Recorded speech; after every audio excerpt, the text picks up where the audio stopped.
Hello friend, welcome to my YouTube channel biology all in one. आज के इस video में हम आपको पर्ट्यूसिस टॉक्सिन और उसके मोड ऑफ एक्शन के बारे में बताएंगे। आई होप दोस्तों आपको मेरे वीडियो जो हैं वो पसंद आ रहे हैं। अगर आपको मेरे वीडियो पसंद आ रहे हैं तो हमारे चैनल को सब्सक्राइब करें और साथ ही बेल आइकन को भी प्रेस करें ताकि हमारे वीडियो की नोटिफिकेशन जो है वो सबसे पहले आप तक पहुँच सके। आइए दोस्तों अब बात करते हैं पर्ट्यूसिस टॉक्सिन के बारे में। पर्ट्यूसिस टॉक्सिन एक AB टाइप टॉक्सिन होता है, मीन्स A और B सब यूनिट का बना हुआ एक टॉक्सिन होता है, जिसमें A सब यूनिट जो होती है उसके पास कैटालिटिक प्रॉपर्टी प्रेजेंट होती है और जो B सब यूनिट होती है वो इसकी रिसेप्टर बाइंडिंग में हेल्प करती है।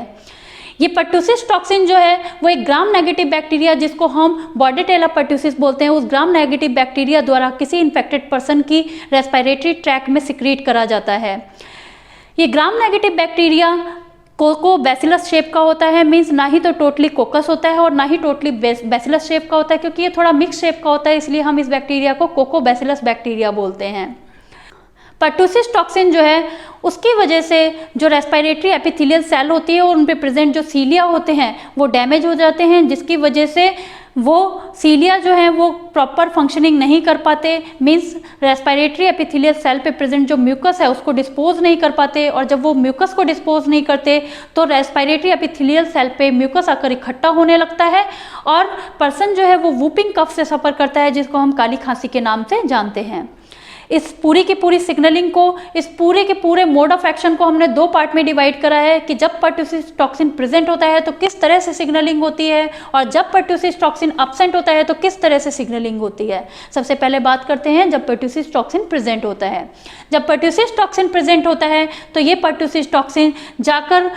रेस्पिरेटरी एपिथेलियल सेल पे प्रेजेंट रिसेप्टर के साथ बाइंड करता है, और जैसे ये बाइंड करता है तो इसकी एंडोसाइटोसिस स्टार्ट हो जाती है और with the help of endocytosis ये टॉक्सिन कॉम्प्लेक्स जो है वो सेल के अंदर एंटर कर जाता है।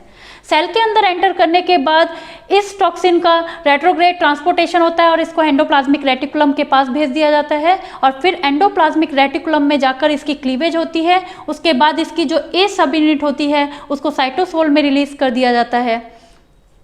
A सब यूनिट के पास most severe, most dangerous catalytic property होती है, जिसकी वजह से ये A सब यूनिट जो है वो मूव करके मेम्ब्रेन के पास चली जाती है और मेम्ब्रेन में प्रेजेंट जो GPCR receptor bound G protein होती है, जिसको हम यहाँ पर GI alpha, G inhibitory alpha protein बोलते हैं, उस GI अल्फा के सिस्टीन रेजिड्यू पर ADP राइबोस शुगर अटैच कर देती है, मीन्स इस GI अल्फा प्रोटीन का ADP राइबोसाइलेशन कर देती है और ड्यू टू ADP राइबोसाइलेशन ये G प्रोटीन जो है वो अनकपल्ड हो जाती है with the membrane bound enzyme that is adenylyl साइक्लेज enzyme और एडिनाइलेट साइक्लेज एंजाइम। ये जी प्रोटीन जो है वो एडिनाइलेट साइक्लेज एंजाइम से अनकपल्ड हो जाती है, मीन्स सेपरेट हो जाती है, जिसकी वजह से ये GI अल्फा जो प्रोटीन है वो इस एडिनाइलेट साइक्लेज एंजाइम को डीएक्टिवेट नहीं कर पाती, मीन्स इनिबिट नहीं करवा पाती, जिसकी वजह से ये जो एडिनाइलेट साइक्लेज एंजाइम है वो एक्टिवेट ही रहता है और साइटोसोल में प्रेजेंट ATP का यूज करके लगातार साइक्लिक AMP की फॉर्मेशन करवाता रहता है।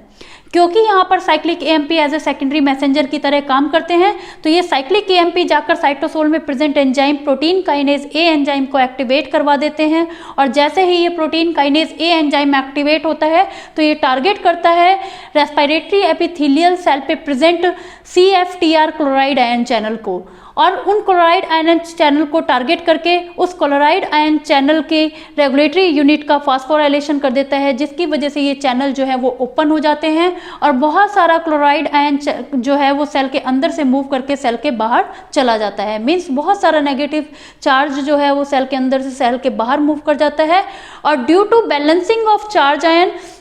सेल के अंदर से पॉजिटिव चार्ज जो है वो भी सेल के अंदर से मूव करके सेल के बाहर चला जाता है। इस तरह से सारा का सारा जो इलेक्ट्रोलाइट होता है सेल का वो सेल के बाहर मूव कर जाता है और उसके मूवमेंट की वजह से और हायर कंसंट्रेशन होने की वजह से सेल के बाहर जो सेल के सरफेस पे प्रेजेंट सीलिया होते हैं वो डैमेज हो जाते हैं, उन सीलिया की पैरालिसिस हो जाती है और जब सीलिया डैमेज हो जाते हैं तो वो सेल के सरफेस पे प्रेजेंट म्यूकस को डिस्पोज नहीं कर पाते और जब वो म्यूकस को डिस्पोज नहीं कर पाते तो म्यूकस जो है वो आकर रेस्पिरेटरी एपिथेलियल सेल के ऊपर इकट्ठा होता चला जाता है और पर्सन जो है वो सफ़र करता है वूपिंग कफ से, जिसको हम काली खांसी कहते हैं। इस तरह से ये पूरी की पूरी सिग्नलिंग होती है। जब ये